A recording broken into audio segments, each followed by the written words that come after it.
ist dem Feind gelungen, die Front in breiter Formation zu durchbrechen. Im Süden hat der Gegner Zossen genommen und stößt auf Stahnsdorf vor.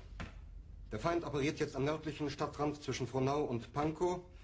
Und im Osten ist der Feind bis zur Linie Lichtenberg-Marsdorf-Karlshorst gelangt. Mit dem Angriff Steiners wird das alles in Ordnung kommen. Mein Führer, Steiner konnte nicht genügend Kräfte für einen Angriff massieren. Der Angriff Steiner ist nicht erfolgt.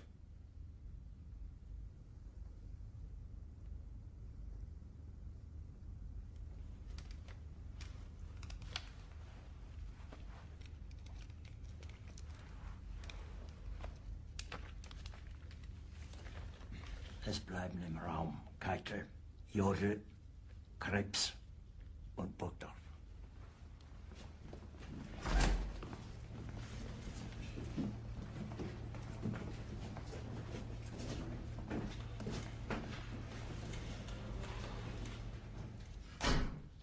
Das war ein Befehl! Der Angriff Steiners war ein Befehl! Wer sind Sie? Dass Sie es wagen, sich mein Befehl zu widersetzen! So weit ist es also gekommen.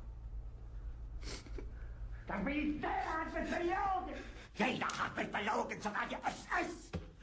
Die gesamte Generalität ist nichts weiter als ein Haufen niederträchtiger, treuloser Feiglinge! Mein Führer, ich kann nicht zulassen, dass die Soldaten, die für Sie verbringen... Nicht als Feiglinge! Verräter, Versager! Mein Führer, was Sie da sagen, ist ungeheuerlich! Die Generalität ist das Geschmeiß des deutschen Volkes! Sie ist ohne Ehre! Sie nennen sich Generale, weil Sie Jahre auf Militärakademien zugebracht haben, nur um zu lernen, wie man Messer und Gabel hält!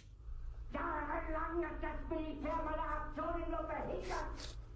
Es hat mir jeden nur ersichtlichen Widerstand in den Weg gelegt. Ich hätte gut daran getan, von Jahren alle höheren Offiziere liquidieren zu lassen, wie Stalin.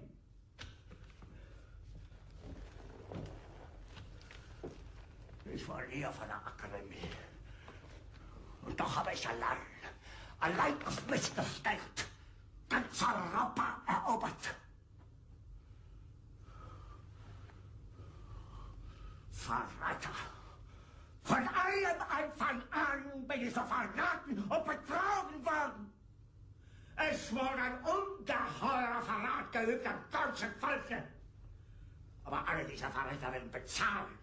Mit ihrem eigenen Blut werden sie bezahlen. Sie werden das saufen in ihrem eigenen Blut. Bitte gerne. Jetzt beruhig dich doch.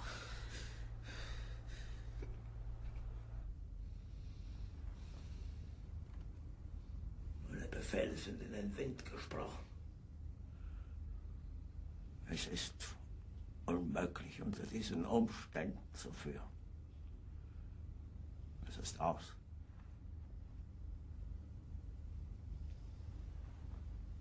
Der Krieg ist verloren.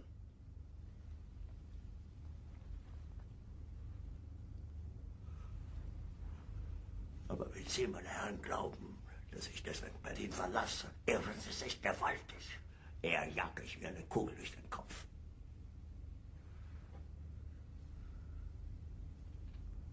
Tun Sie, was Sie wollen.